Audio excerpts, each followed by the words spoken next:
The Angry Chicken is a production of amove.tv. Check out Amove TV for more podcasts covering Blizzard games. And for more of Jocelyn's gaming podcasts, visit jossplays.com. The Angry Chicken is brought to you by our legendary patrons over at patreon.com/TAC. Time's up. Let's do this. Legendary! You face Jaraxxus. You smell like a leper gnome. I knew it. So hot. A podcast about Hearthstone and Battlegrounds.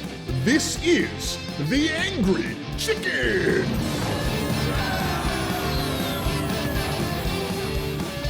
Greetings and welcome, everyone. This is indeed The Angry Chicken. I'm Garrett, joined as always by Jocelyn, and we're coming to you a day later than usual, but it turned out perfect because a ton of freaking news got announced today.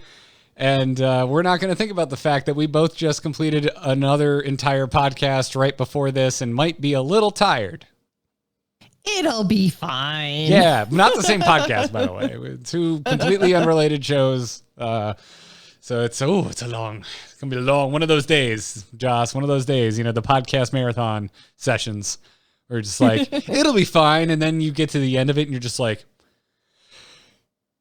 I never want to speak to another person for at least a month. I'm pretty sure like 10 p.m. is going to hit and I'm just going to faceplant into my bed. If we're still doing the show at that point, we're just going to be like, yeah, sounds good. Whatever the email is, we agree with you. Done. We hope that the suggestion you have for the game of Hearthstone comes true. I have no counterpoints. That's what's going to happen. Also, what's going to happen is we're getting the announcement of custom lobbies and battlegrounds and constructed changes and new heroes and boring minions going away to get replaced with our first actual standard minion in battlegrounds in a long time. It's a great show. It's gonna be a good show today. We got so much to talk about. Really freaking excited. Also excited and want to thank folks supporting us on our Patreon. You should check it out, patreon.com/TAC. That's how you can support Jocelyn and myself creating this podcast that you enjoy called TAC over at patreon.com/TAC. And we'd like to thank our newest patron, Jake Barnes. And also, Joss, we have a new honorary producer, Lord of the Cup, because you and I were, we were wrapping up the episode last week. And the second we turned the stream off, Lord of the Cup came in with one of the most generous donations we've ever received in the history of Twitch donations. And we were like, well, we're just going to make you a producer for the rest of the year because that's a very generous donation. So huge thanks to Lord of the Cup, who has been a very big supporter of our show in the past as well. And you'll now be hearing Lord of the Cup's name with the rest of the producers at the end of every episode. So check it out, patreon.com/TAC if you want to join our Discord to get an ad-free version of the podcast and other perks like our Angriest Chicken Open tournaments, which keep your ears out for some news about that on this episode. But we don't have time to tease announcements of announcements, Jocelyn, because we have Battlegrounds. An announcement? We have Battlegrounds to discuss.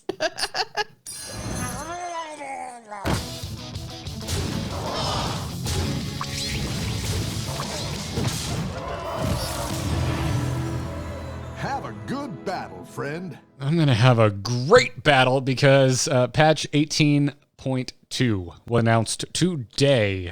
We're recording this on Thursday, September 3rd. That's when this was announced. And with it is coming Battlegrounds parties. And now, Joss, you and I have been talking about 8-player Battlegrounds lobbies for quite some time because Team 5 has been talking about 8-player lobbies for quite some time. But do you remember one episode where we were talking about data mined information and they were like, hey, it kind of looks like maybe you could also queue up into regular normal Battlegrounds with more than 2 players. What's this code about? Well, all of this is happening with 18.2. Battlegrounds parties, and this is dropping on September 8th, next week, by the way.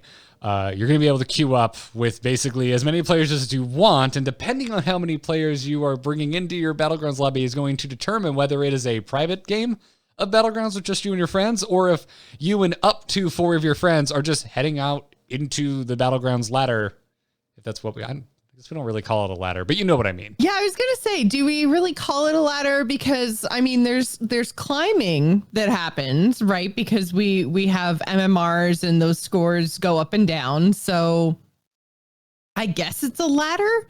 But yeah, it's definitely the competitive, air quotes, part of the Battlegrounds mode, which then begs the question, how much can a 4-man party influence a Battlegrounds lobby? Because that's a lot of the chatter that I've seen, because it's the kind of thing, and I feel like when we talked about the data mined code as well, it's the kind of thing where we were like, well, is this something we want? Do we not want? Like 4 players seems like a lot. It seems very influential. Like you would be able to kind of like funnel minions to your friends sort of thing, and you know, like really fix a lobby, which seems a lot harder when there's only 2 of you, right? Because it's 6-on-2 versus 4-on-4. So I've seen a lot of like questioning around the like competitive viability of this, and I'm on the fence, because I think yes, it could impact the competitiveness of Battlegrounds, but on the other hand, what are we really playing for? There's no ladder, there's no tournament, there's no prize at the end. Like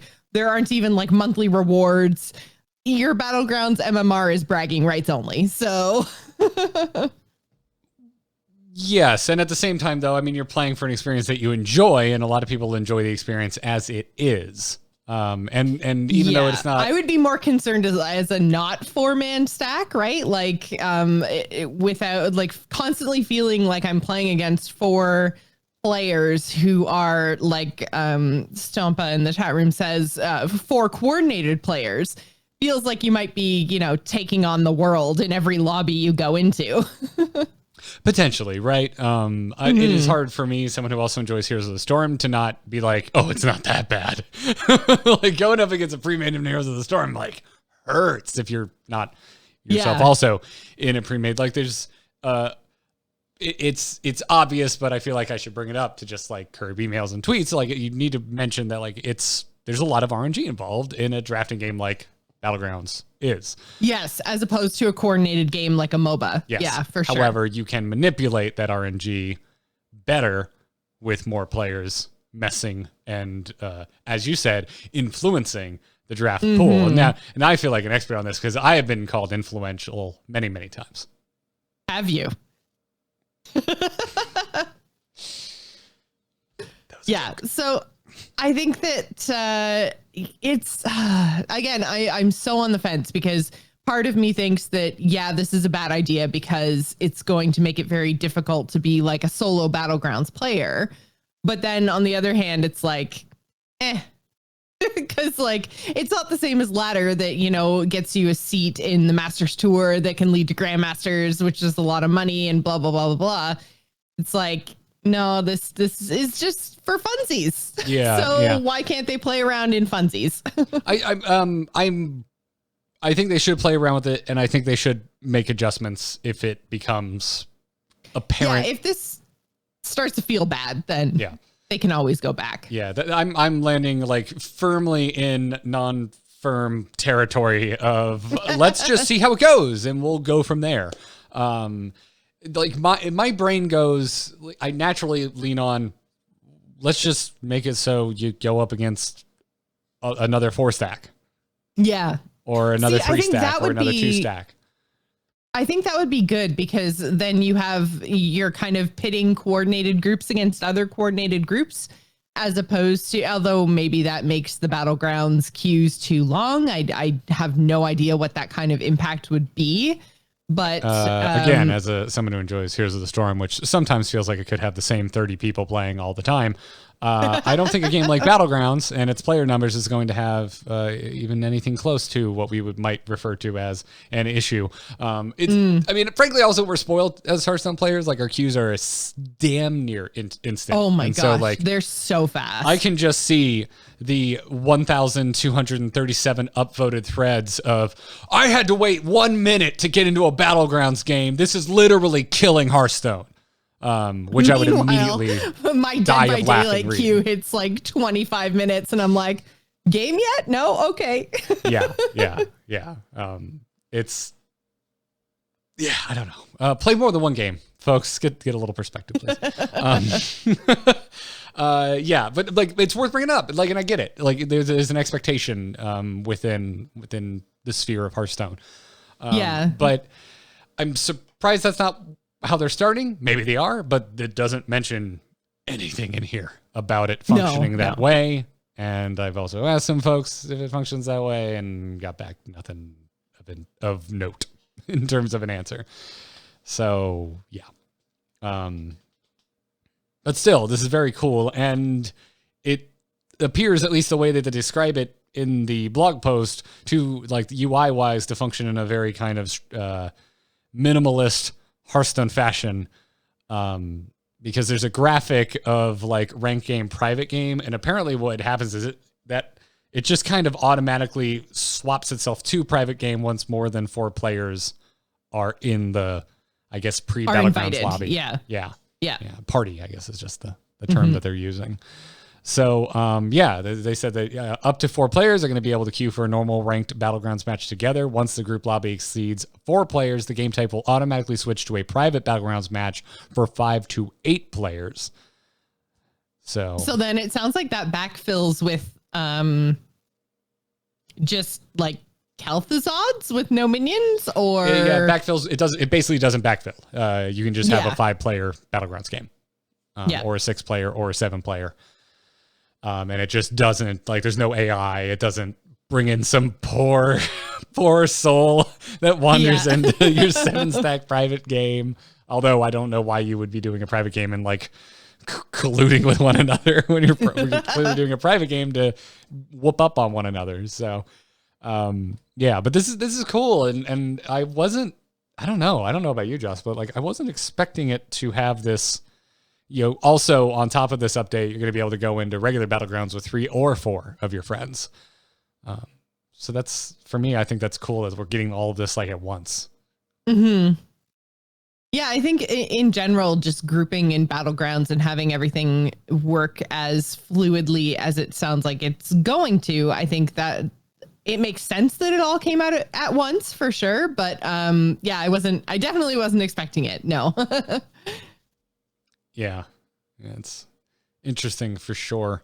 But I'm looking forward to it. It's going to be a good time. Like, oh man, can you imagine? We're going to be able to like get like you and like Had or Vigil or Slissa if she's, wants to come down out of 13,000 MMR and slum it with us. I don't want to be in Slissa's lobby. I love her, but she kicked my butt. but we could, influence the draft with Slissa's brain. It'd be great. It'll be a good time. I don't know what you're talking about. Well, that's another interesting thing too, right? Like, let's say you've got 4 players. We play with Slissa, who just hit 13K. By the way, I was there. And then, you've got a 13K MMR player, and then you've got kind of like Garrett somewhere around like 7.5, 8. Me somewhere around 7. Backslid back into the 7s. Yeah. Okay, but so let's say a 7, 8, 9, and a 13 all queue in together, and then who does that put in your lobby? I don't know. Dog, Crip, and someone with a 4K MMR that just started. Firebat Smurf. It's just like, oh, how did I end up in here? Be great. Be a good time. So, but I'm excited for it. It should be, I'm looking forward to going in with some friends and seeing what we like. I'm actually kind of excited to try and abuse it and see how it goes, because you can only do so much. I mean, we've seen it with their show tournaments that they put on where they were only 2, right? Exactly. And they were trying to play the system, but it didn't always work. Sometimes it did. Sometimes they were able to, if someone would say like a Rafam, pass minions over to them and order stuff in a way that would help their teammate. Sometimes it's they would have maybe leveled up or done positioning differently so that they didn't kill their teammates. And, like there were definitely things that they could do in those Battlegrounds tournaments. And again, that was 2 instead of 4. Yeah. Yeah, exactly. Yeah. The reordering, like purposely inefficiently ordering your minions for attack was the one that gave me the biggest grin, because like it kind of worked, but also sometimes it just failed spectacularly, and one of the teammates ended up absolutely murdering the other. Yeah. So like, sometimes it can't be avoided. Sometimes your teammate's just having a bad game. You can't, like you were mentioning all of the RNG elements in Battlegrounds, it's not only what Bob offers you, it's not only the attacks, it's also the RNG of who you get pitted up against when. There are many, many layers of randomness in Battlegrounds. So I feel like this is probably okay, but we'll have to see. It's definitely a wait and see situation, because I think when you have 4 people playing a game together, then that's just always going to be better than playing by yourself, right? Because you've basically got 3 other people in your corner. Unless they're, like my friends and like Garrett that are, probably just going to try to screw me over. What are you going for, Josh? You want to do pirates? And then secretly buys all the pirates. Pump the effing brakes. Okay, what did I do? That's Jocelyn, I'm hurt. Oh, that's what you're gonna do. No, come on. No. I mean, it would. Okay. I mean, in this scenario, it would depend on the quality of the pirate. I mean, like if you hadn't found Liza yet, and I found Liza, like it'd just be like, I'm sorry, Joss. It's here. CJ Room says facts. They know. We just have to go in with a pack. Like there's like Caligos. Like if you find a Caligos, sorry, all bets are off. Every Battlegrounds player for themselves. Like it's Caligos. Anyone can successfully pivot to dragons when they find Caligos. I'm sorry, I'm going for the win. See, I'm just saying, my friends are going to go for the win before they're going to go for the help. But I'm not going to like mislead you. I'm not going to be like, hey, I won't draft Caligos. I'm telling you right here and now, Jocelyn, I'm drafting Caligos. In any scenario, I'm drafting Caligos. But beyond that, if it's like, oh, Joss, go for it. I've got Bran and I am like double down on Murlocs. You do you. I'm not going to, you can trust that. You can trust that. So, yeah. So anyways, now is probably as good a time as ever to announce that we will be putting together a new taco for Battlegrounds. We haven't quite figured out exactly how we're going to bracketify this because it's 8-player lobbies. We're kind of leaning towards like starting with like 64 and just filling out a bunch of 8-player lobbies down from there, and whittling it down. We want to keep it fun and light. We don't want to bother with point assignments or anything. But we know it's going to happen on Friday, September 25th at 9 p.m. Eastern, 6 p.m. Pacific on the NA server. So patrons, you'll get first chance to sign up once we actually figure out how many 8-player lobbies we want to try for this first round. And stay tuned to patreon.com/DAC. And then if there's any spots left, we'll open up to everybody. So it's going to be we basically have to figure out how we're going to build it. But I'm leaning towards just like starting with like 4 or 6 lobbies, going down to 4 lobbies, going down to 2 lobbies, going down to 1 lobby, something of that nature. Just seeing 8, 4, 2, 1. 8, 4, 2, 1. There you go. Yeah. Thank you. Or possibly 16, 8, 4, 2, 1. But 16 seems like too many. I'd like it to not exceed 3 hours. Yeah. That would be my goal. Considering we're starting at 9 p.m. Eastern. Yeah. Yes. But I'd also like it to be, we want to try a night one. We were talking about it earlier today. We're like, let's try something at night and see if we can't make it a little more convenient, at least for the NA denizens. So, yeah. We'll have more info on that later, but just mark your calendars, Friday, September 25th, 9 p.m. Eastern time.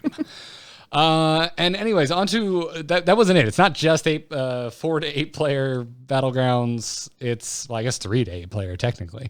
We're getting some updates next week. We're getting new heroes. Lord Barov is joining the Battlegrounds party. He has a 1 gold active hero power, and it reads, guess which player will win their next combat. If they win, get 3 coins. I love this. By the way, confirmed, it's not always your next combat. It could be any other 2 randomly assigned players that are going to fight in the next combat. Oh, okay. So not from the pool of 8 or the pool of remaining players, but from a randomly chosen pair in the upcoming combat. Yeah, they're definitely going to fight. They're in your lobby. Right. But it's not always Barov versus whoever is up next. It's right. Which I totally didn't think it was. I thought it was like push your hero power and then you get like the cards of the 8 players like they're shown at the beginning of the game. And then, or not cards, I guess, but hero portraits, like all kind of like whooshed out across in like an arc sort of thing. And then you choose one of them.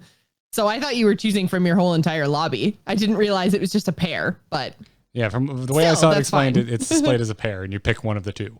One of the 2, yeah. That's really cool. Yeah, which is really, like, there's a random element to it. And then, you can infer things, especially if you ran into one of those 2 players very recently. Obviously, you can also like look at the side and it's like, well, is this person on a hot streak? And is the other person like taking 11 to the dome the last 3 turns in a row? I wonder. Yeah. Well, and that's the kind of thing that I like about this character because it seems to really reward not only understanding Battlegrounds, but understanding your specific lobby and kind of paying attention to stuff that other people or that I guess like the better players would be paying attention to anyways, right? So, what minion comps is everybody running? What like point of the game are you in? Is that minion comp an early game comp or a late game comp? And is it currently early or late game? Like Garrett said, are they on a hot streak? Do they have a hero that usually does well early on? What place are they currently? What's the matchup like? Is it, 1st versus 8th or is it 4th versus 5th? Like all of these things are going to potentially play into and be rewarded by your knowledge. And yeah, like this guy seems so cool because then you're spending 1 gold to basically get a free minion of your choice next turn, or maybe a super early level up, or there's all kinds of things because it's coins. So you can use that just as part of your economy, right? So this is so cool. Yeah, technically, if you get 1 out of every 3, you're breaking even. Yeah. Which is... But I feel like you're probably going to do better than even, right? I don't know. Like, chat room brings up something that I haven't seen clarified, which is ties. White says, I'd imagine you'd lose on ties, which... Yeah, because it doesn't trigger... It does say win specifically in the hero power. Guess which player will win. So if a tie would be neither player wins. Hangry Dragon works the same way. Like Hangry Dragon's growth triggers off of a win very specifically. It does not grow off of a tie. That gives me like old constructed joust feels bad. Like I want a joust to win on a tie. But... it is what it is. I'm really excited to play Lord Barrow. This feels like big brain. Like, ooh, I have analyzed my lobby perfectly. I know who's gonna. Yeah. Do you think there's enough information from like the sidebar of like who's winning, who's losing, the streak they're on, how many goldens they've made, that HS Replay could develop an odds generator calculator that runs? And if they could, do you think Team 5 would be cool with the existence of that tool? I absolutely think they could because they're the HS Replay guys and they blow my Battlegrounds mind. So I absolutely think that they could. Now, whether, that's interesting. I'm sure they could build some sort of odds system without knowing the actual lineups, just based on streaks and probability of like that continuing. It would have to have, I would think, some of like their own algorithm in it, because it's not like the combat predictor, right? The which analyzes like every possible iteration of attacks. yeah, it's working with complete information. Whereas if you're trying to guess odds based on just the sidebar, there's a lot of things left up to error. Yeah. So, I mean, they could probably, like, even if it wasn't like a percentage to win, they could probably say, like, this is the better of the two choices. I imagine they could break it down like that, maybe, but. Yeah, I'm not even sure it would be meaningful. Yeah. Because so much can change in a turn.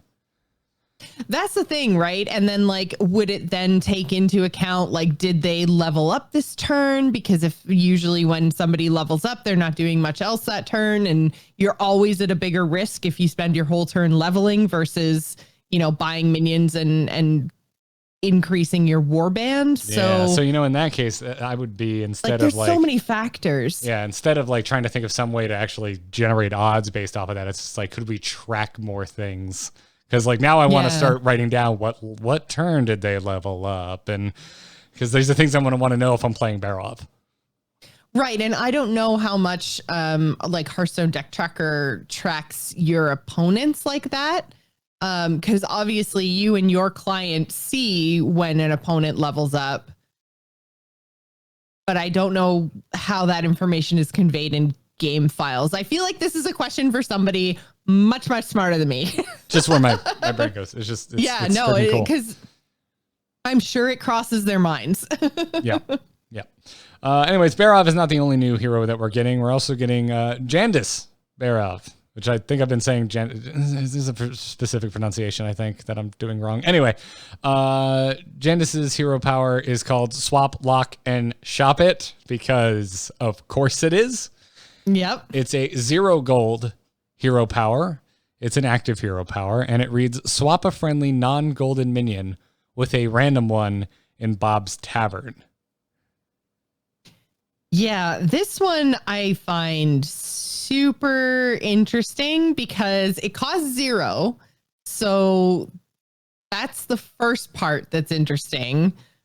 But then what minions do you ever want to swap and not play? Battlecry minions.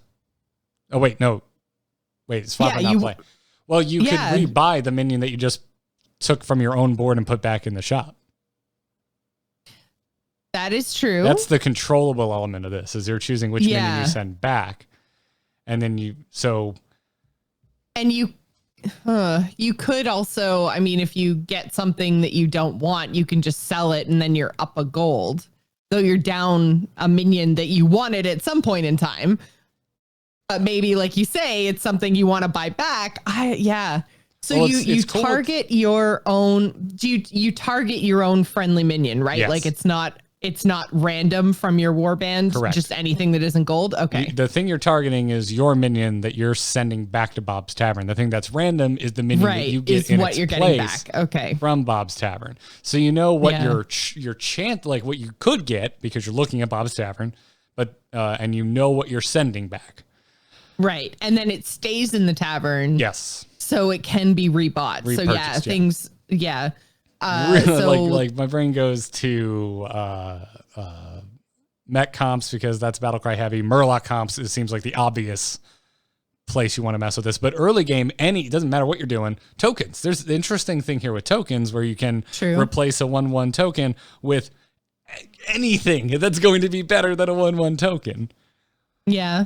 Or the pirate that sells for 3, although you wouldn't actually be selling it, so you wouldn't get that. No, 3, there's so that's anti-synergy. Yeah. Never mind. Yeah, that's a complete waste of the reason you'd buy that pirate. But my brain went there too when I was like, oh, cool with the cam. No, that would be I was bad. like, I pay 0 mana and I just get another one, and I was like, no, wait, I have to sell her. Yeah. It's not Battlecry get 3 gold. Not that I think you would ever want to do this, but I guess you could also like buy the token back and hold it in your hand instead of having it take up board space while you're trying to triple a token. But that seems like a complete inefficient use of gold. Yeah. You could send the token generator back, buy it again, get another token if you're trying to triple token that things. actually, You would Yeah, it's a little easier to get just the golden token and not the golden token generator. Yeah. Outside of Khadgar tricks. Khadgar shenanigans, yeah. Which I still do. Oh my God. Khadgar shenanigans are so hard to wrap my head around. I get so excited. That is big brain, like APM plays. I feel like once a month I end up with a good Khadgar scenario, and I get so excited when it happens. It's probably likely it's like 4 times a month, and I'm too dumb to realize the other 3 chances I had at awesome Khadgar plays, but you know.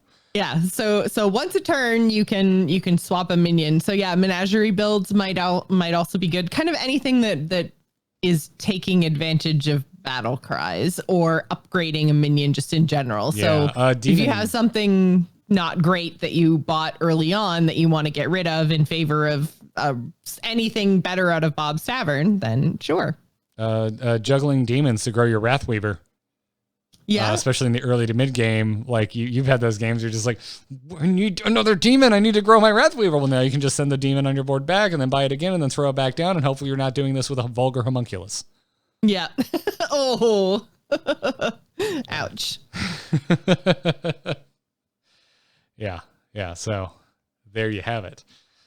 I'm really excited about this hero too. Like this is a really cool hero power that I want to get my hands on. Yeah. And then finally, we're getting one more new hero with the next patch, and it's Forest Warden Omu. Hero power is called Everbloom. This is the only passive hero power in the lot of these 3. And it reads, after you upgrade Bob's Tavern, gain 2 gold this turn only. So 5 times a game. So this is a 10 gold hero power over the course of a game. Very similar to Pirate Dude. Yes, providing. Although Pirate Dude will give it to you all in one shot. Yes. But that means, so if you upgrade, oh no, that wouldn't be enough. I was just say if you upgrade turn 2, you could also buy a minion, but no, you'd be 1 gold short still. You would, but no, you wouldn't have enough gold. Doesn't matter. Yeah. But it's cool. It's interesting. Again, it's one of those things where maybe it changes the way you play the game, changes your economy, changes when you level, because you could choose to level when you're then going to have enough to buy a minion with this 2 bonus gold. So or potentially re-roll in the same turn as you tavern up. So it's interesting. This is one that I don't know exactly how I want to manipulate this, but I really I have historically really enjoyed heroes that screw with the speed at which you typically want to tavern up. Yes. And that's definitely what Omu is doing here. Omu here loves screwing with things. Yeah. Yeah. Of the 3, this is the one that I'm probably the least excited about, but I feel like I'm going to do well with Omu. Yeah, he's a little bit more I was going to say basic, but I think maybe familiar is a better word. He works in a way that we're kind of similarly, like we're used to playing, right? Like swapping out a friendly minion is not something we're normally doing.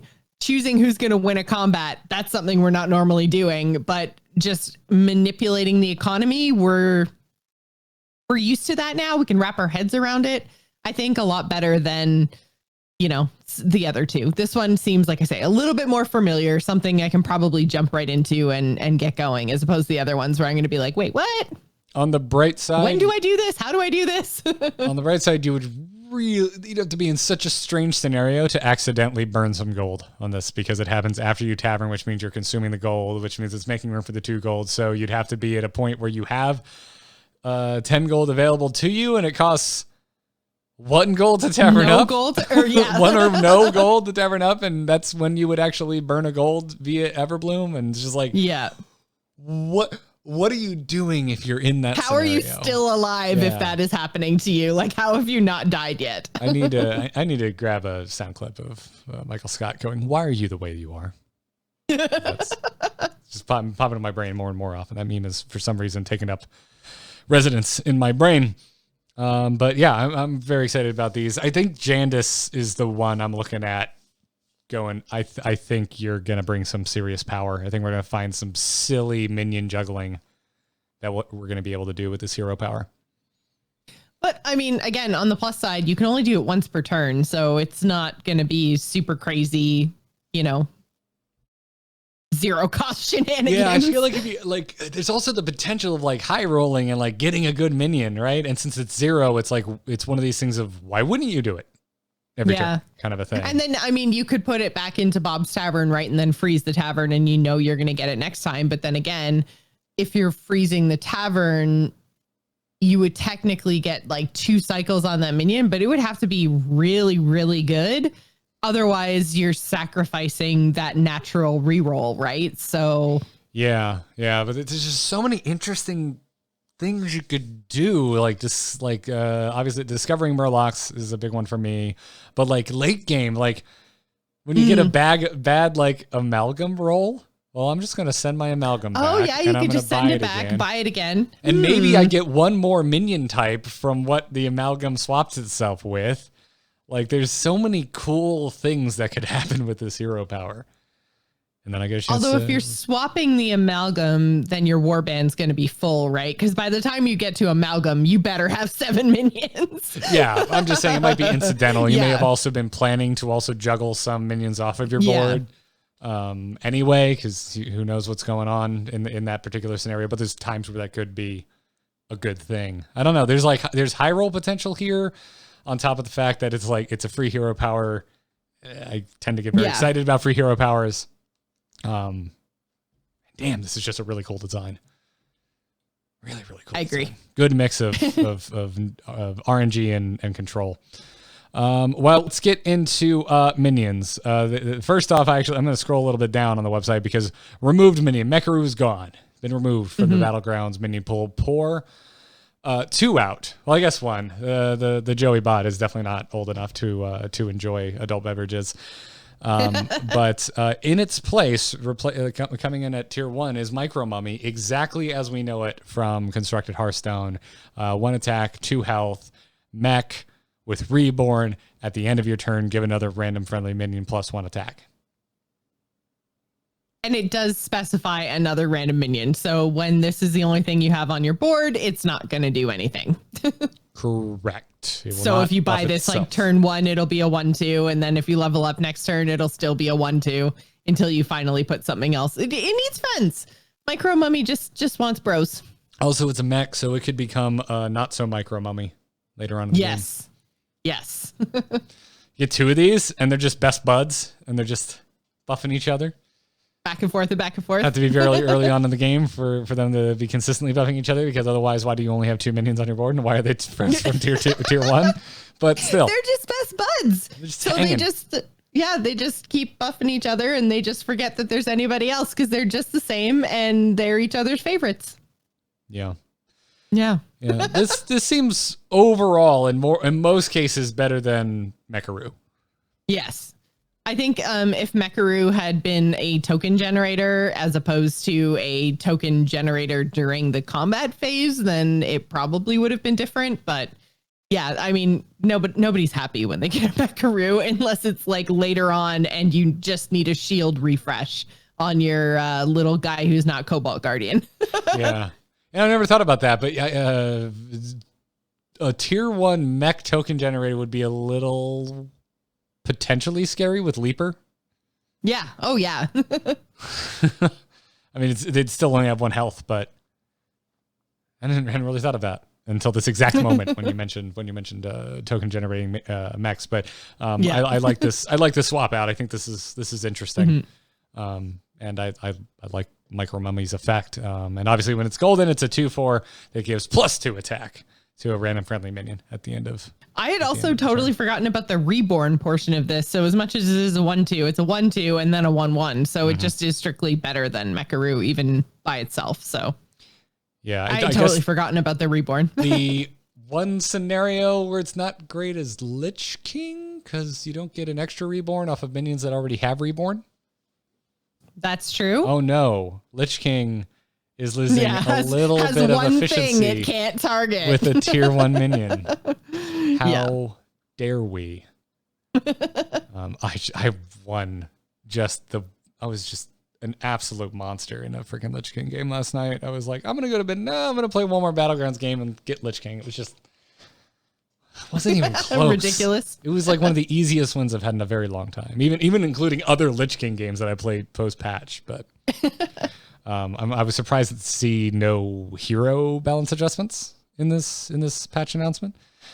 Well, I think this is very much a like, here's our event, here's our new stuff that we're doing. I don't think that this means that we aren't going to get hero adjustments in the near future. I think it's just like, this is what we had planned. We're pushing it out as part of, because this is all part of, we're going to talk about it in a minute, but it's part of a 3-week Scholomance event, right?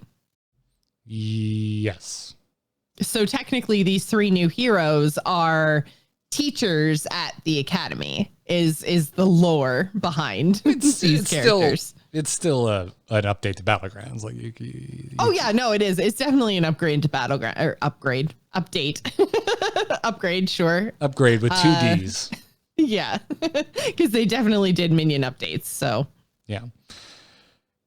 yes, they did. So, and then they balanced pack leader. So pack leader is going from a 3/3 down to a 2/3, and the buff to minions, the whenever you summon a beast, give it +3 attack, is going down to +2 attack. Mm-hmm. So pour out just a little bit for pack leader's buff. Just a little bit. Beasts are a little strong right now. Though we're not doing anything about dragons, and Caligos is just like running away with it right now.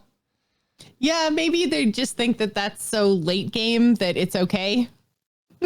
I guess that's fair. I mean, beasts, I feel like they're like, you look at the stats, are real close to dragons, and beasts have 2 build options. Dragons can kind of have whatever dragons they want on board, but they have to have Caligos. Like, really one end game option, unless you're getting weird with Medina, which is usually those are the dragon games where I'm cursing. I'm just like, all I found was Nadina. How do I win? The answer is find amalgams at that point, I guess.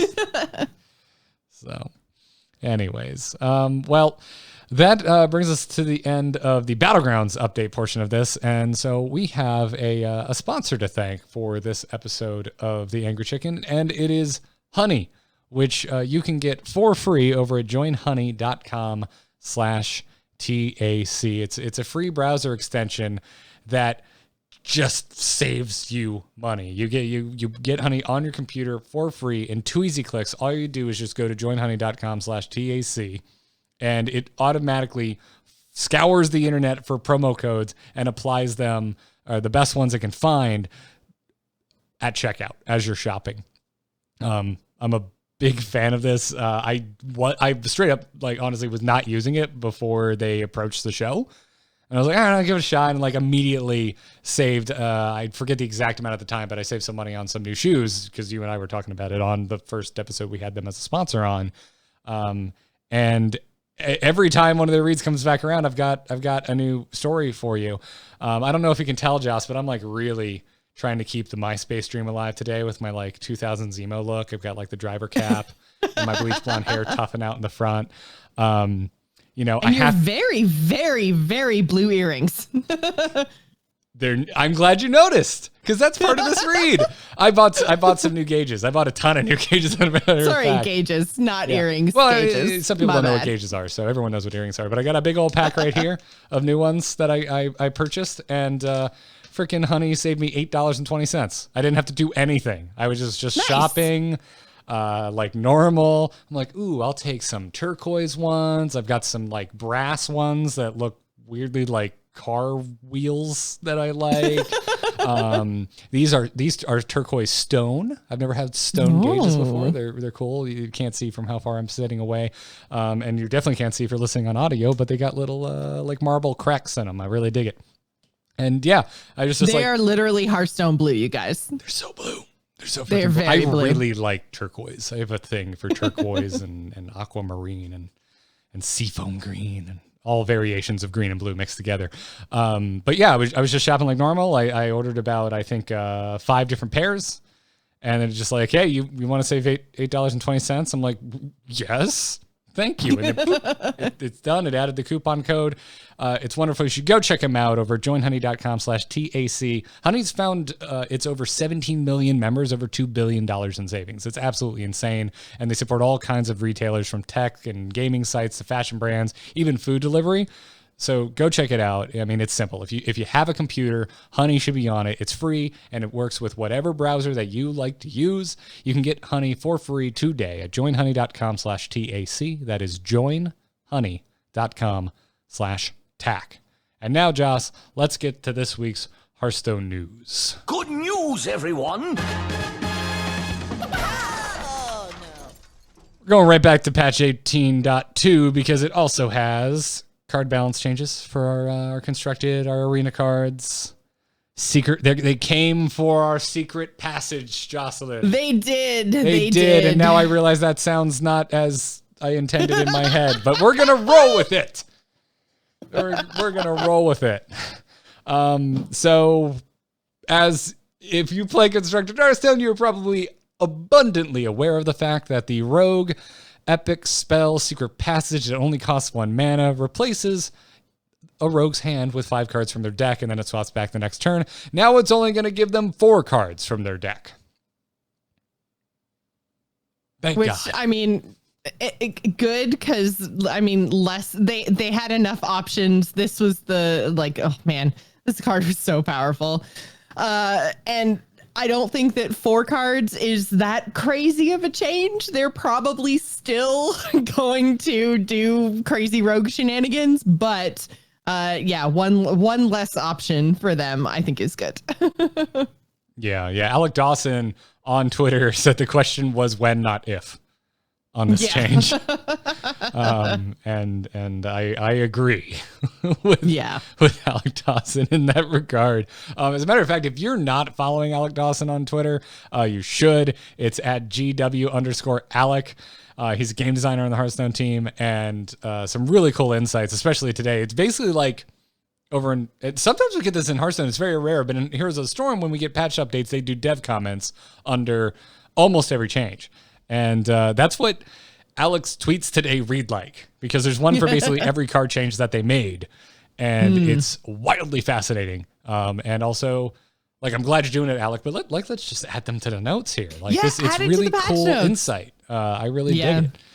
But it needed to happen. Like, I've been playing aggro rogue, stealth rogue, whatever you want to call it. And like, this card is absolute nuts. Yeah. Like, it's so freaking good. Also, it's such a cool card design. Like, it's like temporary draw, borrowed draw. I want to come up with a name for this. Yeah. So, anyways, Cabal Acolyte. They're messing with Cabal Acolyte as well. So, it was a 4 mana 2/6 with taunt, spell burst, gain control of a random enemy minion with 2 or less attack. Well, it's losing some health. It's still gonna have 2 attack, but it's going down to 4 health. And Alec Dawson says, moving on to Cabal Acolyte, going to 4 health will tone down some of its defensive capabilities on turn 4 and post spell burst effect. Continues saying Acolyte was one of the best performing cards in Priest, and we want these sort of effects, Mind Control-esque, to be a deck building choice. Yeah. This one, I'm not surprised, because the 6 health always seemed very high to me for this early in the game, especially when it's tied to such a powerful effect. This card was bonkers. So I'm not surprised that they pinged it down. I'm glad they went to 4. I feel like it still would have been too powerful at 5. So 4 feels right, I think, for this card. Yeah. It was just it was like I would argue I would go as far as say almost like subtly overstated. But it's Priest, so yeah. And then we're getting some buffs, and one that I am very, very excited about, because it's a card that I was very excited about when we were previewing cards in the lead up to Scholomance, which is Totem Goliath is gaining an attack but also losing an overload. So, originally was a 5 mana 4/5, has the death rattle of summon all 4 basic totems, overload 2. Now it's a 5 mana 5/5, Same death rattle, summoning all 4 basic totems. Overload of 1. Much better, much more in line, I think, with where it should be. And I always really liked the flavor of the Totem Goliath, and I was hoping that it would find a place as kind of like the top end of an like aggressive totem shaman. But at the same time, that overloading 2, that's kind of hard to play around. It's not aggressively statted because you're paying 5 mana for 4 attacks. So yeah, I'm not surprised that in its original iteration, it didn't really see play. And this new iteration of 5 attack, 5 health, 1 overload, like, damn, this is good. Yeah.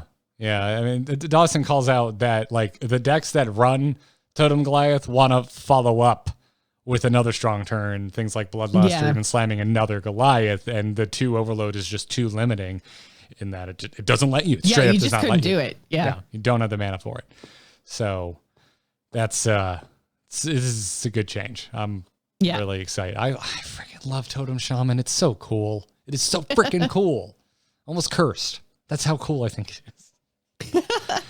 So, and then Archwitch Willow used to cost 9 and had 7 attack, 7 health. If you don't remember Archwitch Willow because you're not playing it, the battle cry summons a random demon from your hand and deck. A lot of things moving down. Most importantly, Willow's cost going down to an 8 mana card, but also the health and attack of Willow is going down to 5/5. Now, I'm interested to know the thinking behind this because I don't think anyone was playing this card, correct?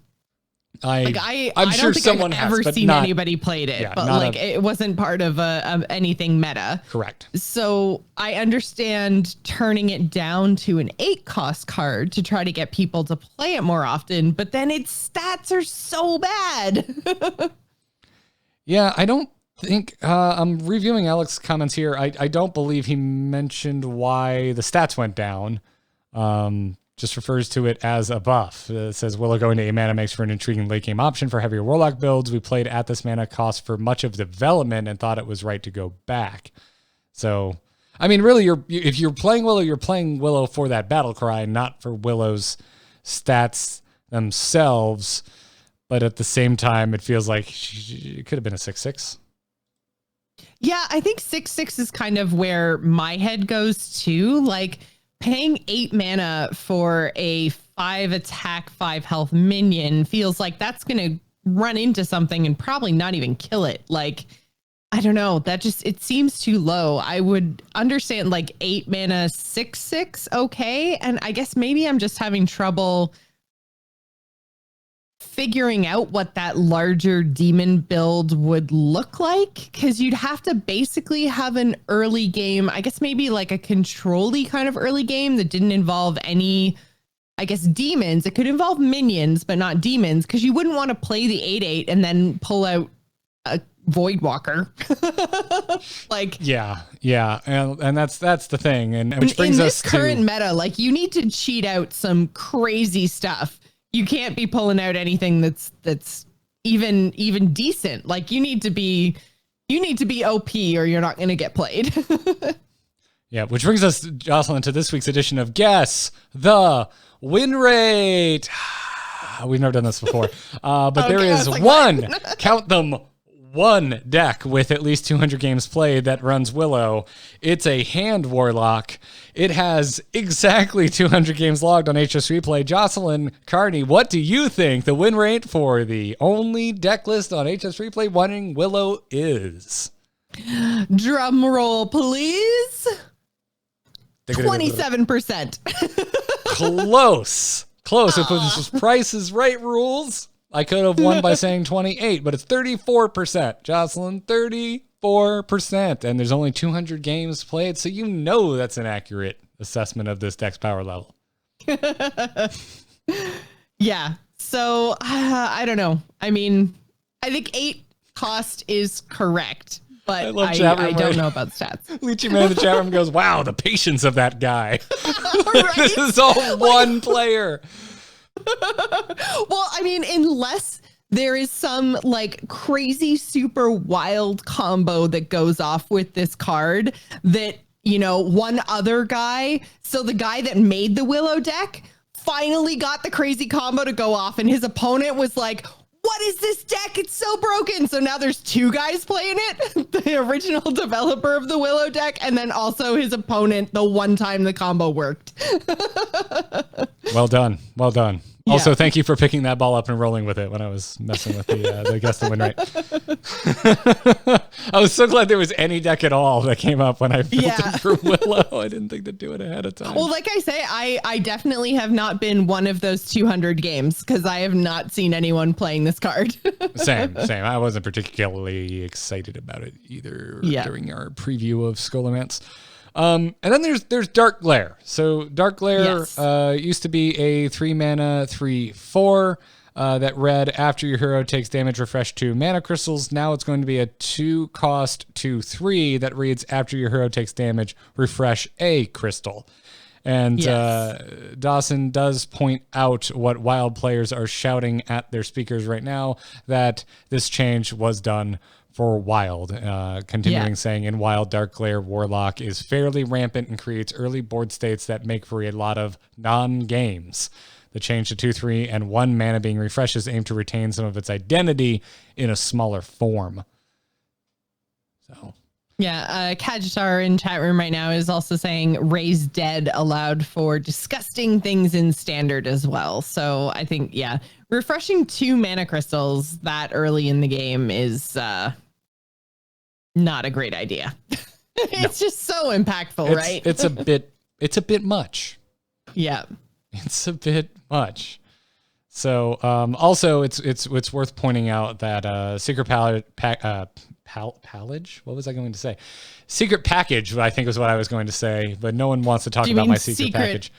Secret Passage, Cabal Acolyte, and Dark Glare are going to be eligible for a full dust refund for 2 weeks after 18.2 drops next week. So, yes, next week. I don't even think we've mentioned that yet. Back in the Battlegrounds on the 8th. Talk. Yeah, September 8th. I don't think we ever said the date, but anyways, September 8th. So next week, next Tuesday. Yes. I might just be tired. It's very, very likely that I'm tired. I am also tired. I didn't make a big deal of it. It was just like in random passing conversation because I straight up forgot to make it a bullet note or a bullet list. And you know, if something isn't a bullet point, if something isn't in a bullet point, Garrett will not say it. It's my inner Ron Burgundy. I am a slave to the formatting. The teleprompter. Go F yourself, Azeroth.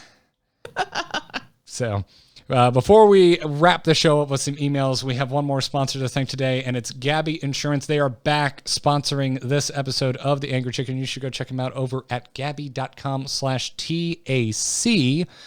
And you can just start saving on your car and homeowners insurance just by checking out gabby.com/TAC. If you've listened to this show or any show that I do for any amount of time, you know that one of my favorite things to geek out over that isn't video games is cars. I have, Jocelyn, you were pointing out my extremely blue gauges earlier. I have an even more ridiculous blue car. I have a Ford Focus RS. If you're a Ford nerd or a hot hatchback nerd, you probably know what that is. I love it more than some of my pets. No, that's terrible. That would be terrible. Now Chihuahuas, fight amongst yourselves to find out which one I love more. Big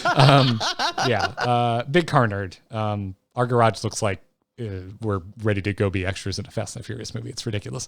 But if you own a car or a house, like I'm sure you know, that shopping for insurance is far from fun. Do you get excited about shopping for insurance, Joss? No, not at all. It's like, I mean, I like shopping, but not for something like that. Yeah, it's annoying and you're not sure if you're getting the right deal, but like Gabby fixes all of that. You can get a lower rate for the exact same coverage that you already have with help from Gabby. I even went and tried this out. I've had my Geico policy since I got my Focus back in 2018. And I went to gabby.com/TAC. Gabby automatically pulled my auto policy. I believe all it needs is like my Geico account information. It was like, what's your username and password? And it's like, bam, it just pulled it. And then here's how you can save money. It showed me quotes from providers, Travelers, National General, Progressive were all listed. Turns out Safeco will save me $218 with the exact same coverage that I already have. MetLife apparently also was going to save me some money without losing any coverage, but it was not as much savings as Safeco. And so go check them out because Gabby customers save $825 per year on average. And do you know what kind of car bling I can buy for $825, Jocelyn? I bet you could probably match your rims to your gauges. I did have to get a wheel painted because I did curb rash one of my wheels. So I know exactly how much it costs to powder coat wheels. And yes, you're right. I could actually color match my wheels and have a little bit of money left over for that dollar amount. So I'm glad you brought this. This was like years ago, by the way. Yeah. But anyways, go check them out. It is totally free to check your rate. There's no obligation. Take a few minutes right now and stop overpaying on your car and home insurance. Just go to Gabi.com/TAC. It's spelled GABI.com/TAC. We thank them for their support, and we thank you for seeing how much money you can save on your car or your homeowner's insurance. So go check it out. And also check out tacpodcast@gmail.com because that's where you can send emails and get in our next segment. Hello. Hello, it's me. Hello. Just quickly, do you get my message? Yep. Oh. Hello, brother.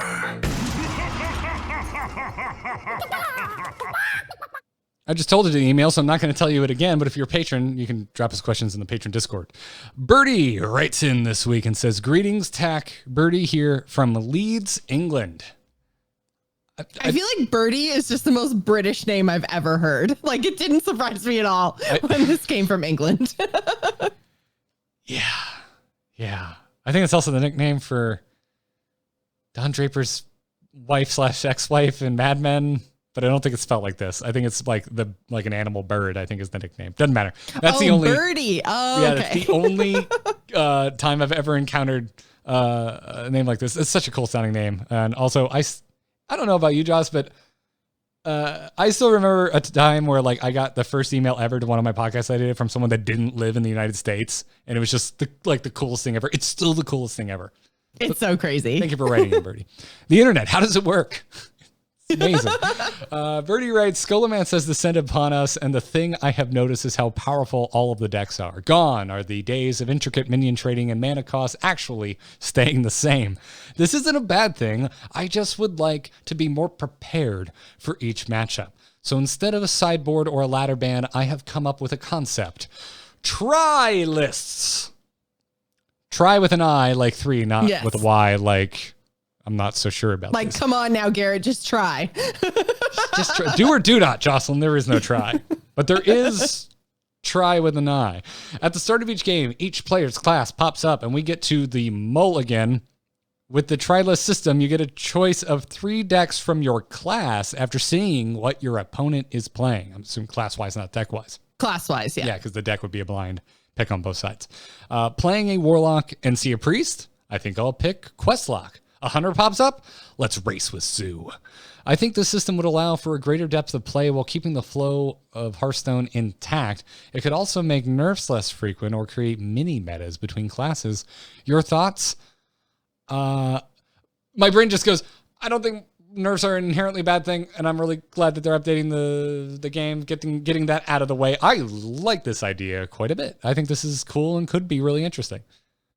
Yeah, I think this is really, really cool. And especially, I can't remember if we actually talked about this or if it was just an email that I read that somebody sent in but never made it to the show. But somebody was talking about uses for card backs, basically, and saying, like, if I have a like Libram Paladin sort of deal, I want to tie a certain card back to that deck and have the card back like featured in my deck selection. And then he's like, if I have like Murloc Paladin, I want to use like the little beachy Murloc card back and have that somehow reflected in my deck collection. And that's kind of where my head goes, is you could have like the card backs pop up to show like a visual difference or something as like a mulligan before your mulligan. And then so like all 3 of your card backs pop up and then you go, I want the Murlocs or I want the Librams. And then it pops up into your it shuffles that into your little spot, and then it pulls 3 cards or whatever, and you get to do your mulligan thingy. And yeah, I think it could fit very easily into the flow, and I really like this idea. Yeah, I'm sure this change would strike, certain players harshly that enjoy the ladder system as it is. But I mean, we've heard it could be a separate ladder, it's we always end on that, right? It's like, whatever, just give me another mode. Let's try it. Yeah. So let's just get that out of the way right now. Let's upset the apple cart. Let's do it. I mean, frankly, I think they've done a really good job of making some super interesting changes in Hearthstone and not being too conservative, which I think they have in the past. But yeah, like just try it. Like just announce, hey, this month we're gonna try this. We're gonna see how it goes. If you like it, maybe we'll keep it around. Maybe we'll make some tweaks. If you don't like it, maybe it'll leave. Maybe throw a caveat in there. If y'all hate it and start setting things on fire, maybe we'll take it out even sooner than a month.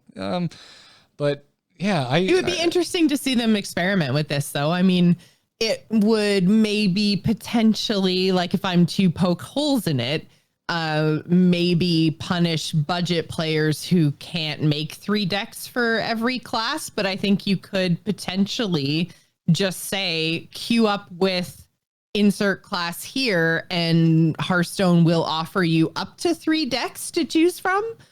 Yeah, and that's kind of how I would do it, because it's definitely not benefiting anyone with a limited card library. I don't think it's necessarily hurting them. There could be situations it depends on how powerful the mini meta becomes, right? Like it depends how much of your deck selection on ladder is going to make a difference, because you're still going to have to like choose the right deck, right? Because your opponent is also going to have those 3 choices, right? So if I end up seeing a hunter and I'm like, okay, let's race, I'm going to pick my zoo deck, as in your example, Birdie. And then for some reason that hunter goes like a control-ish route, or, like a Highlander with a ton of value or something like that. And all of a sudden my zoo deck isn't great against that, like there is still the your opponent picks as well factor. So, maybe just sticking with one deck like Face Hunter and just jamming that the whole way, or just sticking with zoo and jamming that the whole way. Like maybe that is the best way to climb. Like maybe this is a little bit too complicated to be reliable. I don't know, but it's definitely interesting, and I like the idea. It gets less interesting with classes that don't have multiple archetypes. It gets very interesting and also kind of odd with like something like Hunter that has extreme aggro, but also like long form decks like Highlander that can go the distance and keep games going for a very long time. Like that's. Catstar also makes an interesting point about your idea of only having one archetype, is that you could then use it like a specialist format, where you basically make the same deck, but maybe you have, a zoo deck with weapon hate and a zoo deck with a couple of targeted removals, or maybe your zoo deck runs soul fires because you just need that last few points of damage over the top of some kind of mid-rangey decks. Like, you could have just 3 different versions of the same deck with 1 or 2 changes, like in specialist format. Listen, Joss, Cabal Acolyte just went down to 4 health. Do we really need to rain on its parade with slotting in soul fires? Like, really? I'm just saying, it's a possibility. Be sensitive. Something you could do. Be sensitive. I lean that way, actually. Having a specialist kind of represented in that fashion. My gut reaction is I like that more than no restriction whatsoever between the three deck lists that you bring. I think it'd be cooler too. And God, I want to get more excited about tech cards in Hearthstone. Yeah. And this would achieve that. What you just described, doing 3 decks, but it's specialist and you only get X number of card slot wiggle room between your lists. That would be cool. Which then would also be interesting from like a UI perspective, because then you could just queue in with like I'm just going to keep running with the zoo example. Like you could just queue in with your zoo warlock deck and then have your 3 iterations of that deck pop up as your options at the start. Yeah. And then, be constricted by the specialist format, Then they just have to figure out some way in the mulligan to show you what deck, unless it's like just always like deck 1, 2, 3, and you have to remember what tech cards are in what, or, you know, what the changes are between those. But it's an interesting idea. And I think for me, especially as someone who watches esports, the more of our Hearthstone esports that are represented in the game that we play regularly on ladder, the better, I think. And Grandmasters doesn't make too much use of the specialist format right now, thankfully, because I tried to watch it and it was really, really, really, really bad. But like, it doesn't make much use of the specialist format right now. But it is still a format that is represented in Grandmasters and is one of the things that they have to do as Grandmasters of the game. So it would be interesting to see it kind of take place in game somehow as well. But Joss, if they brought specialists back, I think everyone would just be considerate, and we would never have to watch a 42-minute priest mirror again.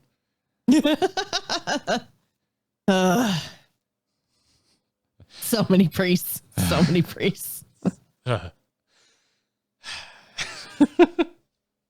yeah, you could label them with numbers. You could use deck list names. There's lots of different ways that you could potentially do this. And yeah, I think it's a really cool idea. I am down with this. This is cool. Yep. Yeah. Well, bye, Birdie. What does Daniel have to say? Daniel says, howdy chickens. The Battlegrounds discussion on the show were quite difficult to follow for me, as I didn't know the heroes and minions well enough, and not having played since the early days, especially with all the changes and additions that they made. That said, after the recent episodes, I was intrigued and got back into it over the weekend. Turns out it's a lot of fun. It's actually more appealing to me than it was in the beginning. And I love stats, so the HS Replay deck tracker contributes to my enjoyment quite significantly. I might actually stick to it and get the Tavern Pass to increase my chances to try out all of the heroes. Looking back, one of the things that had stopped me playing was the fact it was called beta, and I would rather wait until it's done in order to not waste my time learning about heroes and cards that were subject to change. As it turns out, they keep making changes, but that's probably necessary to keep things fresh. I wonder if the game mode will ever have an official release, or if they'll just silently remove the word beta sometime. What do you guys think? I don't think it would be Hearthstone without an event. I feel like we're going to get a Rumble Battlegrounds event, something. Yeah, like... it's weird, right? I don't know what would constitute out of the beta into the battleground. Yes. Oh, that's great. You may have just named this episode. But I'm just trying to think, like, what is missing? Like, what about it feels beta? Because I struggle to understand Daniel's thinking, because like we live in just the age of games as a service. Games are constantly changing, and games that don't constantly change are widely considered to be boring or things that you move on from in short time, right? Yes. If it's not constantly updated, why would you continue to play it? So in that way, I'm like, this is weird, but at the same time, like I get it, like, you know, beta has a certain connotation of it, but it's just like the way that Battlegrounds has progressed is kind of unlike other betas we've seen with Blizzard and even Hearthstone itself. Now, we only had one Hearthstone beta, which was the original Hearthstone beta before Hearthstone even released. And although, like, now that I kind of frame it that way, I kind of get it. I kind of get where Daniel's coming from, because if you look at the actual Hearthstone beta, the way that Battlegrounds is currently updated, it'd be like if we got 3 expansions during Hearthstone's beta. Yeah. Which is like a really weird thing to think about. And if you weren't around for the beta, spoiler, we didn't get any expansions. No, we didn't. We didn't even know, like, it went on so long from beta and then like vanilla Hearthstone we didn't even know if we would ever get expansions. We were just like, this is like when they announced GVG, it was like, what? Goblins and gnomes. Yeah, it was crazy. Because I mean, even before that, like even with Nax, because I think Nax came before GVG, right? And Nax was a really big deal, and I was. But then Nax was just an adventure, and it had, you know, like 40 cards or whatever, and we thought that was crazy, you know. So it's GVG was the first. GVG was the first expansion. Nax was the first card infusion that we had in Hearthstone, and even that took a while to come out. So But I still remember watching the goblins and gnomes panel in the longest merch line ever with you and Katie. Yes, I remember that. I can't even remember what we were trying to buy. The store was right next to the stage that the Hearthstone panel was on, and we were like, "You just want to queue up because we can see everything from here." So we just waited in line to buy crap while we listened forever. I feel like that was that the first BlizzCon, because there was the BlizzCon when Hearthstone was announced that I missed, and then I feel like it was the BlizzCon after that when they did the announcement, like when we waited in that big long merch line. And maybe that's why, is because it was the first year of like crazy Hearthstone merch. And I was like, I need this. That also would have been my first BlizzCon. I have like a sense memory of them showing Bouncing Blade and you losing any pretense of shit. Like you were just, yeah. Oh my God. Like you were losing your mind. Bouncing Blade was so cool. Bouncing Blade is cool, but it is such a bad card. It was terrible, but that's not the point, because it was super freaking cool. That animation though. Anyways, in terms of Battleground beta, for me, the reason that it still feels beta doesn't have anything to do with like the combat or the minion types or the heroes or anything like that. It's more so things like 8-player lobbies that we just talked about, like kind of more on the feature side of things. Like, what do we want out of Battlegrounds? What do we want the mode to be? And I think we're getting very close to it. I think, you know, having the lobbies that sometimes don't include all minion types, that, you know, have one removed, and that makes the lobbies different all the time and just generally makes the game better. And then 8-player lobbies. Like, is there anything else on your kind of wish list of like features for Battlegrounds that might be it? Or like for me, I can't really think of anything else, but I don't play other auto battlers. This is the only thing that I have experience in. So to me, I'm just like, is it done? Can we just like, are they just going to get rid of that beta tag now? Like, we've got all the features, we've checked all the boxes, or is there something else you can think of? No, just no. Like this, like it has a cycle. Like they've come out and said, like, expect big pirate or dragon type additions when, you know, after big expansions come out, yep. Which, by the way, what we talked about today, I don't think counts. No, I don't think this counts. This is exciting, but this isn't big enough. 8-player lobbies is like a new thing though. This isn't big enough. No, they gotta. I have size requirements, Garrett. This isn't big enough. Please tag Jocelyn in your sound clips that you make so that I don't feel like a jerk for adding them to the soundboard. I would like Joss to veto that, please. I think that like complete lack of progression or reward system. So maybe the battle pass, like Stompa is saying in the chat room, maybe the battle pass is the point at which we say, okay, now we have rewards for playing in Battlegrounds. We can play with our friends. We can make tournaments. You know, we've got the minion types figured out. Let's go. I'm sorry. There's very inappropriate but hilarious jokes happening in Twitch chat right now, and it's killing me. I'm not repeating that. Daryl, you're a terrible man, and I love you. That's hysterical. Pete, you're a good sport. Although, no, you're not. I mean, anyone would be excited to hear that joke made. So yeah, I mean, the Battle Pass, the conversations that's been having around it hasn't been very Battlegrounds heavy.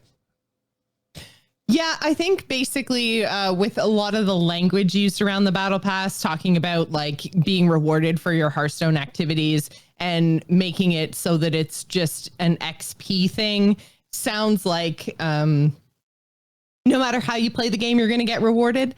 And so that's why I kind of lump Battlegrounds in with the Battle Pass, is that everything I've kind of heard so far from the team when they talk about the Battle Pass sounds like every part of Hearthstone is going to be incorporated somehow.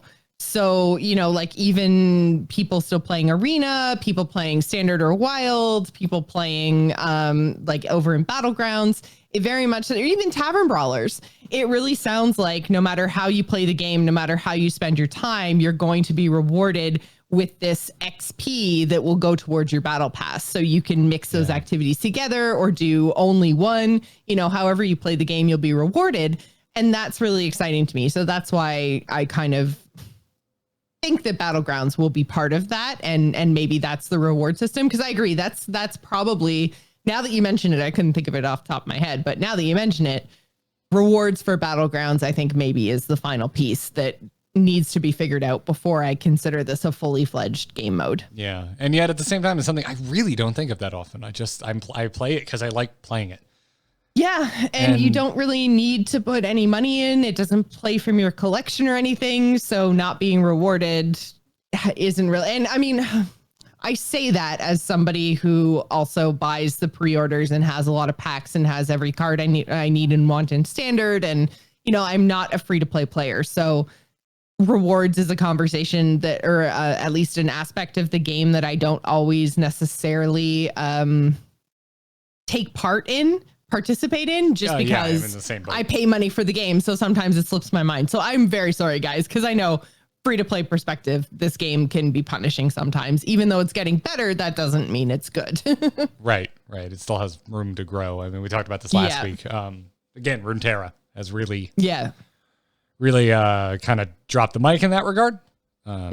So yeah, that's really it. And again, it's like, I kind of, I don't know. Is it weird that it almost seems like a feature that there isn't rewards and I like it? It's like, oh, it's just a good game mode and you play it because it's a good game mode. You play it for the funsies. Yeah. Which is something that they always said. They were like, hey, why don't you just play for fun? And we were like, psh, we don't play anything for fun. We play for cards. We play for gold. Where's my rewards? Well, it's Hearthstone. Like, oh, wait, and when I do that, rewards is the fun.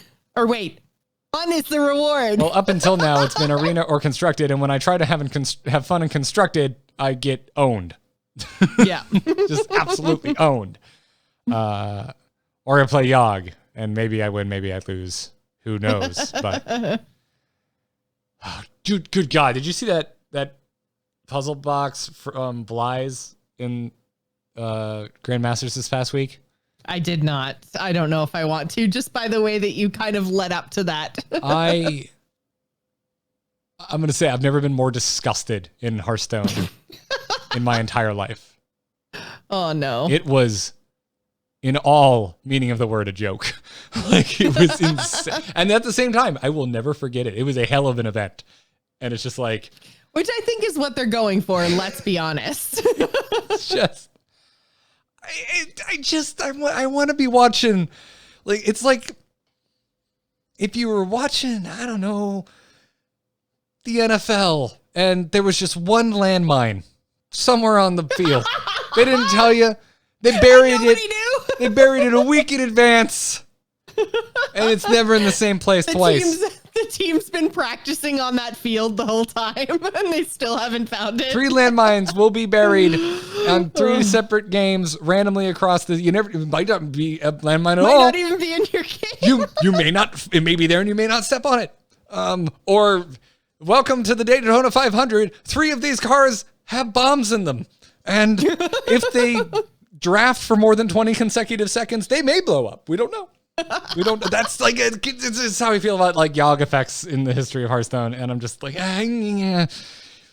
Boy, is it entertaining. But also, are we playing a game? Are we? Maybe. Sorry, you got me off on those examples here. Entertaining. Maybe we shouldn't have used landmines and exploding cars as the examples of entertainment. I don't know, man.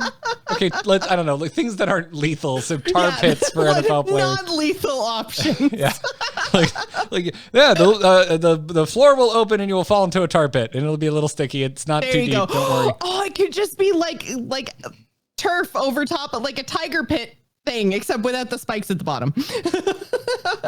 Or a tiger. It shouldn't be a tiger either. No, like the tiger traps the holes with that they cover up with like branches and leaves and stuff. You're describing either a tiger trap or a punchy pit, either of which will kill you. Oh, wow. Lethal options. Welcome to the end of The Angry Chicken, everybody, yes, where we turn our favorite real-life sports obviously. into the Hunger Games. May the odds be ever in your favor while I cast this puzzle box. Oh, my God. Go watch it.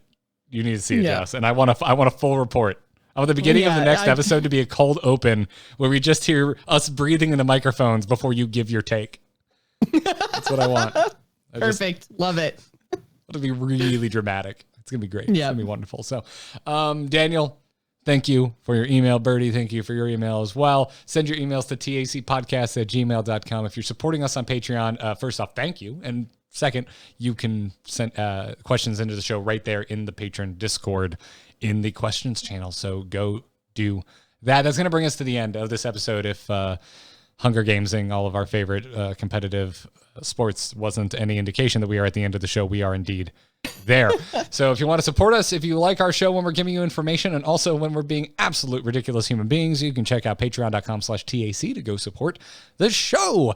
Again, we'll be putting together a new Angriest Chicken Open Battlegrounds edition for the end of the month. Now that we're getting 8-player lobbies, I'm so excited. I want to play in it. I've never played in Taco. I want to play in this one. Yeah, that's what I was trying to figure out, if we were going to take spots or not. But then I feel like 64 spots might not be enough spots for people who want to play, and then I would feel bad about taking a spot. So I don't know. I'm on the fence. We'll have to see how signups go. I'm going to think about it, because we'll do a wait. I guess let's do a waitlist and see how big it goes and make a decision from there. It's kind of I want to keep it something that it doesn't go into 4 a.m. And is fun and just kind of a community event. So yeah. It's kind of where my brain's at. Anyway, so check it out. Patreon.com/TAC. Huge thanks to our producers, Declan H, Cheesy Bob, and Lord of the Cup. Thank you very much, you three. If you want to catch back catalog episodes, maybe you want to hear our thoughts last week when I was referring to something on this episode I don't remember anymore. I've been podcasting all day and I'm very tired. I apologize. Go to emove.tv. It has every episode of The Angry Chicken ever produced. Go check it out. But before we go, Jocelyn, you and I both do all sorts of content outside of The Angry Chicken. Where can everyone find you? You can find me on Twitter and Twitch. I'm at Joss Plays, or hit up jossplays.com for links to everything that I do. I don't really, I guess probably just go listen to Faz, because there's so much crazy stuff. We have a release date now for Shadowlands, which is coming way, way sooner than I thought it was going to. So yeah, basically World of Warcraft is really heating up right now. So that is for Azeroth. We're at Faz Podcast over on Twitter. And yeah, go and check that out. Cause oh man, dude, those shorts though, not shorts like pants, but cut off. But I would like buy shorts, Shadowlands shorts though and wear them. I totally would. Just FYI. They just say like Shadowlands across the butt, and then they're like, does that mean your butt is the Shadowlands? I mean, it's usually in shadow. So many levels. It does. But I want Maldraxxus. I want spikes and skulls on my booty. That would make it hard to sit down. Foam. Make them out of foam. Oh, okay. This is soft. Haramuck in the chat room wants to know, would I buy Shadowlands jorts?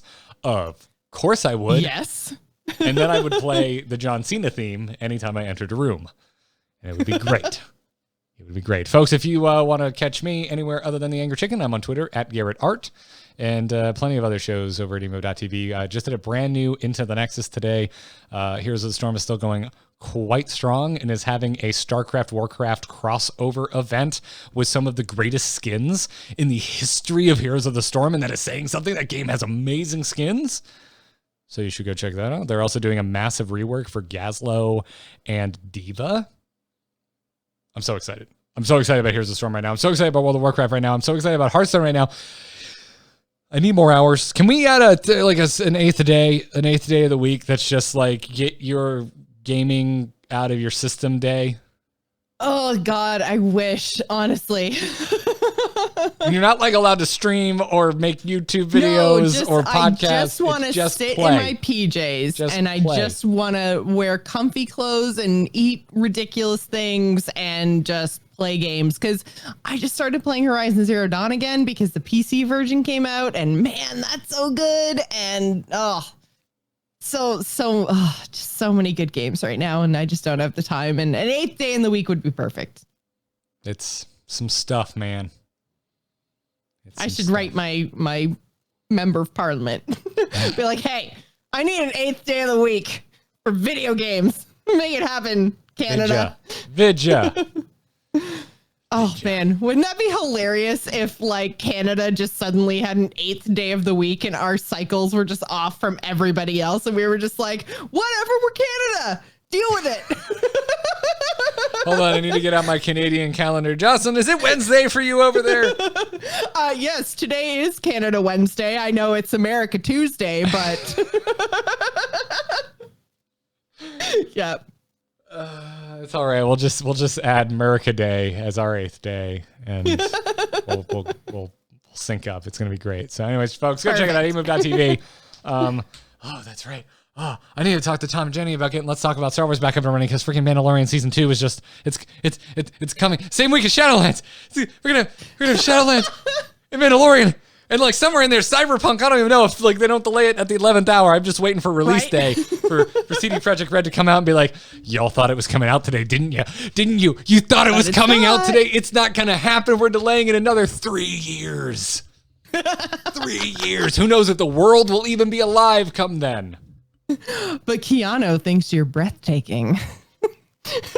No, you're breathtaking. That's going to wrap it up for this episode of The Angry Chicken. We should do marathon sessions more often because I get nutty and it's fun. We'll see you next week for the next episode, 382.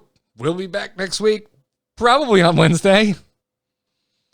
Who knows? Maybe Katie's birthday is next week, and it's not because we had any sort of information whatsoever. I hope you enjoyed this episode, everybody. We'll see you then. Until next time, job's done. Job's done.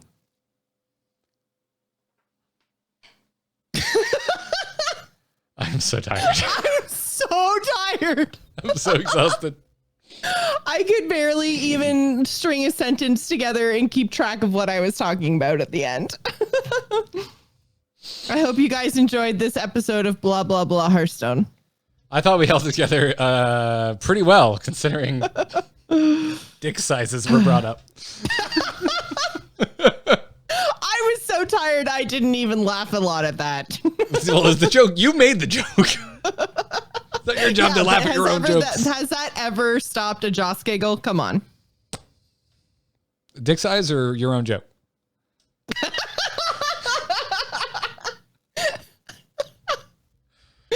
Oh, God. Chat, you've been great today. Y'all have been very good sports. You've been rolling with our ridiculousness. I enjoy it. That was a fun episode. A good time. So do you not want to name the show They Came for Our Secret Passage? Because I didn't see that you put that up there. what our title is right now. Oh, I didn't see that you snuck that in. You snuck that in. So sneaky. Came for Our Secret Passage.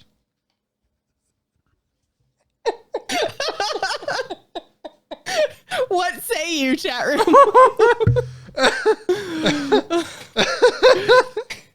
Oh shit, y'all. Oh god, you just like, it's so much better. It's so nope, wrong one. Here, where is it? It's like you see it written out, and it's just Yeah. Oh shit, that is funny. That is so freaking funny. So many levels. Just sneaking it in there, just sneaking it in the secret passage, Jess. Yeah. Well done. Well done.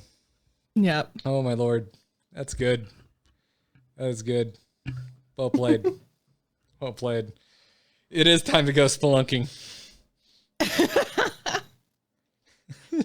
And then even the game, like, which, you know, is pretty famous now. Anytime I hear that, I think of South Park the movie. Like, eat penguin shit, you ass spelunker. Like, that's all I think of anytime I hear spelunking. It's the first time I ever heard the term. I've only ever seen that once. I've like watched South Park. I'm on my third like watch through whatever. And but yeah, I haven't seen the movie in a long time. And I think the movie actually like bridges the gap between seasons at some point. So yes. I should go and yeah. Yeah, because like I should go watch it again. Saddam Hussein's a big plot point in the movie, and eventually he shows back up in hell in the show. Yeah. And like there's callbacks to the film. Like, the movie I watched that when that originally came out, I watched it so many times without my parents knowing. It was so good. Thank God we live in this little redneck town. Love the South Park movie. It's so good. It's so freaking good. Where Cass Man is a big fan. That wasn't from the movie, was it? There's a much longer Broadway version of it in the movie. Right. Yeah, it's like a 3-minute like song and dance. No, spelunking is like cave diving. Yes. Or not diving, but cave exploring, climbing. Yeah. Yeah. I think you could call it cave diving, right? It's not necessarily because I guess I always thought that cave diving had to have swimming involved, but yeah. No. Yeah. I don't know. I'm not a word person. Go find yourself a word person. Nice. Oh God, so tired. Well, with that in mind, everybody, I'm gonna bring the stream down. We're gonna get this posted, and we're gonna go to the F to sleep. So thank you for chilling, everybody. Yes, Spunky is a game. It's a good game. Great game. I think it's the first roguelike I've ever played. I think so. And on that note,